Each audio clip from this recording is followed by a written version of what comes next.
Witness an epic moment as Narendra Modi becomes the first Indian politician to use Google Plus Hangout. Welcome to this defining moment on Google Plus Hangout. Namaste Ajay ji, I'm there.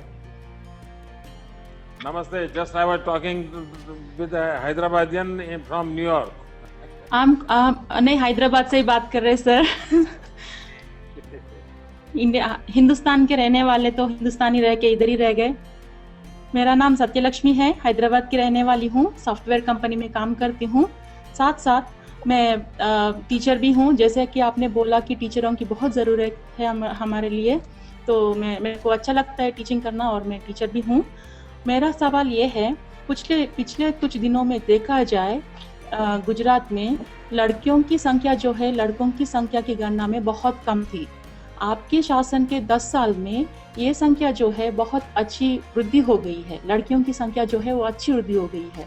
आपने ऐसा क्या जादू किया कि लोगों की दृष्टि बदल गई है, सोच बदल गई है, जिससे इतना अच्छा बदलाव आया? सत्या जी, आपने मेरे हृदय को छूने वाला सवाल पूछ लिया है. It touch to my heart. मैं आपको विस्तार से बताना चाहूँगा और शायद श्रोताओं को भी ये मेरे मन की बात सुनना अच्छा लगेगा. 2001 का सेंसस, उसका पूरा रिपोर्ट 2004 में हमारे पास आया और हमारे अफसर लोग मुझे ब्रीफ कर रहे थे. और उसमें जब मैंने ये जेंडर की स्थिति देखी, मेल फीमेल रेशियो देखा, तो मैं चौंक गया. यानी मैं एक प्रकार से कांप गया था. मैंने सोचा कि ये समाज कैसे चल सकता है अगर 1000 लड़कों के सामने 700 प्लस लड़कियां हैं, तो संसार कैसे चलेगा? ये इम्बैलेंस क्या परिस्थिति पैदा करेगा? और कुछ तहसील में तो हालत और खराब थी, जिसने मुझे बहुत बहुत पीड़ा दी. लेकिन मुझे उसमें से एक आशा भी जन्मी. मेरे यहाँ जो उमरगांव से अंबाजी तक का ट्राइबल बेल्ट है, जो मेरा आदिवासी भाई है, वहां पर लड़कों से लड़कियों की संख्या थोड़ी ज्यादा थी. बहुत ज्यादा नहीं थी, लेकिन थोड़ी ज्यादा थी. 1000 के सामने 1020, 1025 ये संख्या थी. तो मुझे लगा कि मेरे ट्राइबल भाइयों बहनों से मुझे कुछ सीखना चाहिए और मेरे गुजरात को भी सिखाना चाहिए और पढ़े लिखे लोगों को ज्यादा सिखाना चाहिए. क्योंकि जब तक दिमाग में बेटा बेटी एक समान ये भाव पैदा नहीं होता है, तब तक ये परिस्थिति बदलनी नहीं. और इसके लिए जन आंदोलन खड़ा करना चाहिए. और हमने खुद ने बहुत बड़ा जन आंदोलन किया. मैं खुद उसका नेतृत्व करता था. राजनीति को बाजू में छोड़ दिया, सरकार को बाजू में छोड़ दिया. मैं हर हफ्ते समय देता था बेटी बचाओ आंदोलन के लिए. फिर कुछ कानून कड़े किए. डॉक्टरों को हमने मजबूर किया कि ये सब बंद कीजिए, आप ये स्थिति आप नहीं चलने देंगे. तो इसको भी हमने रोका और साधु संतों को जोड़ा.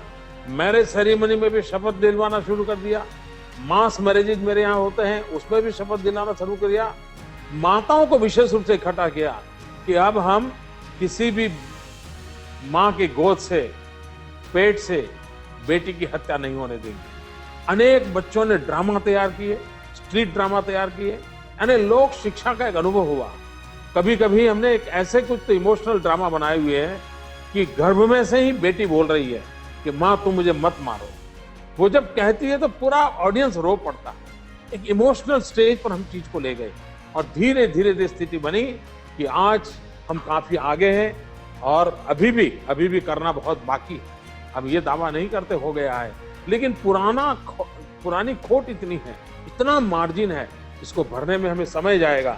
लेकिन मुझे इतना संतोष है कि आज जितने लड़के पैदा होते हैं, करीब करीब उतनी ही लड़कियां पैदा होना शुरू हुआ है. पुराना बैकलॉग इतना है कि जिसमें लड़के ज्यादा हैं, लड़कियां कम हैं. लेकिन आगे वाले दिनों में ये स्थिति बदलेगी और हमने कभी भी समाज के अंदर ये पाप होने नहीं देना चाहिए. और पढ़े लिखे लोग ये पाप करते हैं तब और पीड़ा होती है. हमने कुछ और चीजें की है. माताओं के सशक्तिकरण का, जैसे मैं सरकार की योजना से कोई भी मकान देता हूं तो वो महिला के नाम पे देता हूं. मैंने स्कूल के अंदर नियम बनाया है कि स्कूल में बच्चे के पीछे उसके बाप का नाम लिखा जाता है. हमने नियम बनाया है कि पहले माँ का लिखा जाएगा, उसके बाद बाप का नाम लिखा जाएगा। हमने कहा है कि अगर महिलाएं प्रॉपर्टी अपने नाम पर लेती हैं तो उसके स्टैंप ड्यूटी में मैंने माफ कर दिया। तो एक प्रकार से वीमेन एम्पावरमेंट के अनेक प्रयोग हमने शुरू किए और उसके कारण बेटी के प्रति एक अलग लगाव बने, उसकी दिशा में काम किया है। दूसरा, मैंने एक अभियान चलाया है गर्ल चाइल्ड एजुकेशन का। आज 100% मेरे यहाँ स्कूल जाने योग्य बच्चियां स्कूल में दाखिल हो रही है। तो एक नई क्रांति लाने का प्रयास है और मैं मानता हूँ वो समाज कभी भी सबल नहीं हो सकता जिस समाज में माँ बहनें अगर दुर्बल हो, अबला हो। नहीं, हमें माँ और बहन सबला होनी चाहिए, हमारी बेटी सबला होनी चाहिए, उसको सशक्त बनाना चाहिए। समाज को सशक्त बनाने का अगर कोई जरिया है तो हमारा माँ है, बहन है, बेटी है, उसको सशक्त करिए। ये मेरा कन्विक्शन है और इस कन्विक्शन के कारण मैं इस काम को कर रहा हूँ। ये मेरा पैशन है और मुझे आप सब जैसे बहनों के आशीर्वाद चाहिए कि मैं इस काम को और अच्छे ढंग से करूँ।